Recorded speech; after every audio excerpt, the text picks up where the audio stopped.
Hola, pues vamos a hablar sobre especificaciones de los vehículos que son potencia, torque, que generalmente se relaciona con el motor, y la velocidad de aceleración del vehículo. Pues bien, la potencia y el torque están relacionadas con la fuerza, el peso del vehículo, la aceleración del vehículo y la velocidad. Y pues vamos a empezar a explicar algunos conceptos importantes y el primero es la fuerza. Vamos a hacer algo de matemáticas aquí, pero muy sencillas para que se pueda entender y podamos ver cómo se salen los números.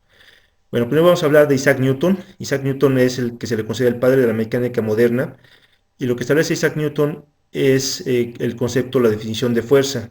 Y fuerza, dice Isaac Newton, es la masa por la aceleración.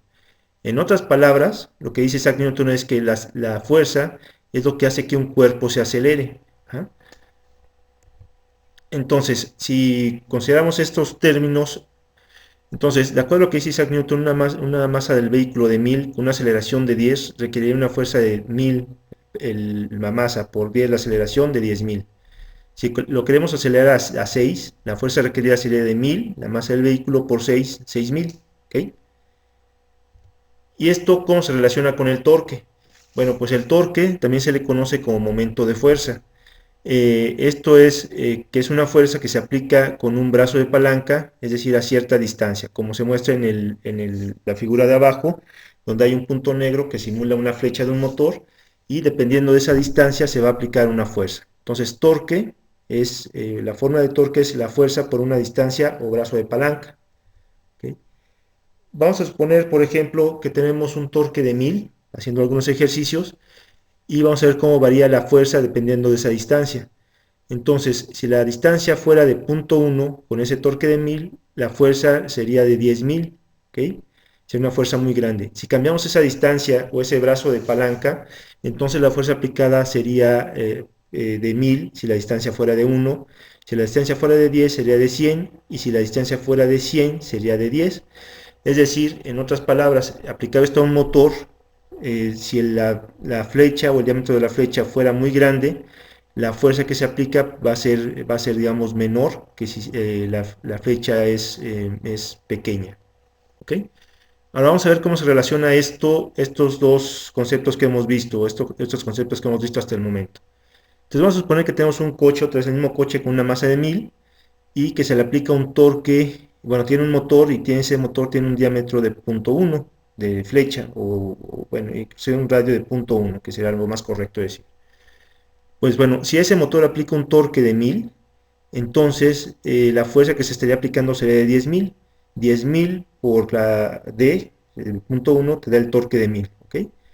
Eso aplicada a una masa de 1000, que es el vehículo, esa fuerza de 10.000 aplicada a una masa de 10.000, te da una aceleración de 10. ¿Ok? Si en lugar de un torque de 1000 aplicamos un torque de 100 con esa misma distancia, estaremos hablando de una fuerza de 1000. 1000 por punto .1 te da 100 de torque, y esa fuerza de 1000 aplicada a una masa de 1000 te da una aceleración de 1, que es lo que está ahí marcado como A. Ahora bien, si se le pide menos torque y se le pide solamente 10 de torque, con una distancia de punto .1 nos daría una fuerza de 100, y eso te provocaría en una masa de 1000 una aceleración de punto .1.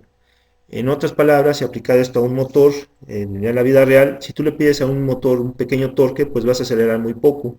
Si le pides un poco más de torque, digamos 100, entonces vas a acelerar pues mucho más rápido. Y si le pides, digamos, de un torque bastante grande de 1000, entonces vas a acelerar a 10. ¿Ah? Entonces, ¿dónde influye el torque? Pues influye finalmente en lo que nosotros sentimos en el coche, en la aceleración. ¿Ok? Bien, ahora vamos a ver cómo aplicamos esto en la vida real a los vehículos. Aquí tenemos un camión y un automóvil, y vamos a ver cómo un motor con la misma potencia se usa de manera diferente, o se aplica de manera diferente. Entonces, por ejemplo, en el camión tendríamos un torque mucho más grande que en el automóvil. Por ejemplo, aquí tenemos 5000 de torque para el camión, y para el automóvil 2000. La distancia donde se aplica esa fuerza, estamos poniendo una distancia más grande para el camión que para el automóvil. Y la masa, pues bueno, hay una gran diferencia en masa entre un camión, sobre todo si está cargado, contra la masa de un automóvil. Aquí estamos poniendo, digamos, un camión cargado que tendría una masa de 10.000 contra la de un automóvil que tendría una masa de 1000. Si hacemos las operaciones que vimos, por ejemplo, entonces, si tenemos un torque de 5000 para el camión y una distancia de 0.5, nos daría una fuerza de 10.000. En cambio, para el automóvil, teniendo una masa, un torque de 2000 y una distancia de 0.4, nos daría una fuerza de 5000. 5000 por 0.4 nos da 2000. ¿Okay?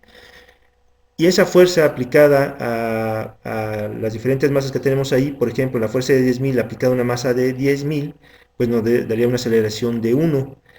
Una fuerza de 5.000 aplicada a una masa de 10.000, perdón, del automóvil, nos daría una aceleración de 5. Es decir, realmente aunque el motor tenga la misma potencia, el torque que se aplica para un camión es mayor que para el de un automóvil. Sin embargo, también por la masa que finalmente se aplica, que tiene uno y otro, la gran diferencia está en la aceleración que se puede lograr en uno y otro. ¿Okay? La potencia es la capacidad para hacer un trabajo. En otras palabras, digamos, la potencia es una medida de la rapidez o la velocidad con la que se puede aplicar una fuerza. Y hay una fórmula muy sencilla también, una multiplicación, que es potencia es igual a fuerza por velocidad. ¿Okay? Estas curvas que vemos aquí son curvas, digamos, que reflejan cómo se comporta la potencia y el torque de los motores. Son curvas ficticias y se hicieron solamente para poder demostrar fácilmente esto. Entonces, del lado izquierdo tenemos la curva de potencia, del lado derecho tenemos la curva de torque. Cada una de estas gráficas muestra, por ejemplo, en la potencia, muestra en el valor donde marca ahorita el 500, muestra la potencia y abajo muestra las revoluciones. Entonces vemos como el motor de la línea roja, o los dos motores tienen 500 caballos de potencia. Sin embargo, el motor de la línea roja lo logra a una menor velocidad, a unas menores revoluciones por minuto. ¿Okay? Eso, cuando lo trasladamos al torque, pues vemos que el torque del motor de la línea roja tiene un mayor torque, un torque mucho mayor, pero a menores revoluciones, mientras que el motor de la línea azul tiene un torque menor, pero a mayores revoluciones, es decir, una mayor velocidad. Esto lo que nos quiere decir finalmente, si los dos tienen la misma potencia, nos quiere decir que el torque, que se puede lograr un torque mayor a una velocidad menor, y puede ser el mismo que un torque menor, pero a una velocidad mayor. ¿Okay? Les digo, solamente una multiplicación.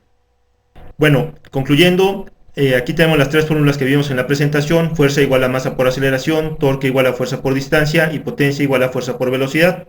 Ahora la pregunta sigue siendo: ¿de qué me sirve tener un motor más potente? En primer lugar, sí te ayuda a tener un vehículo más veloz, y esto se debe a que un motor más potente pues va a ejercer una mayor fuerza sobre el vehículo, que va a contrarrestar las fuerzas que se oponen al movimiento, como pueden ser las subidas o puede ser principalmente la resistencia del viento.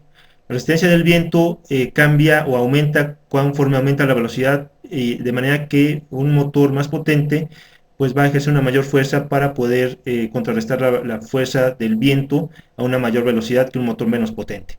También te permite acelerar más rápido y pues subir pendientes más fácilmente.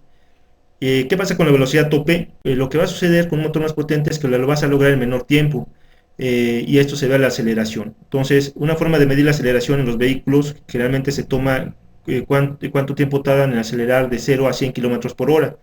En un vehículo deportivo que tiene motores muy potentes, esto se logra en 5, 6, 7 segundos, mientras que en un vehículo familiar, un vehículo digamos de calle, esto se logra en 11, 12, 13, 14 segundos. También pues depende del arreglo de la transmisión. Entonces, si tú tienes un motor que está limitado, por decir algo, a 10.000 revoluciones por minuto, y eso finalmente te genera una velocidad máxima en las ruedas de 3.000 revoluciones por minuto, pues la velocidad va a estar limitada por esos límites. Entonces, aunque todavía tengas potencia y todavía puedes ejercer mayor fuerza para seguir acelerando, la misma velocidad del motor límite pues te va a limitar la velocidad del vehículo. Otro punto muy importante que tiene que ver con la seguridad es el gobernador de velocidad. Entonces, estos gobernadores se establecen de acuerdo a las características del vehículo. Entonces, por ejemplo, vehículos de carga generalmente lo tienen a unos 140 km por hora, mientras que automóviles lo tienen de 160 a unos 220 km por hora. 160 para vehículos, digamos, familiares, pequeños, y pues unos 200, 220 para vehículos grandes con motores V6, que ya con mucho mejores especificaciones.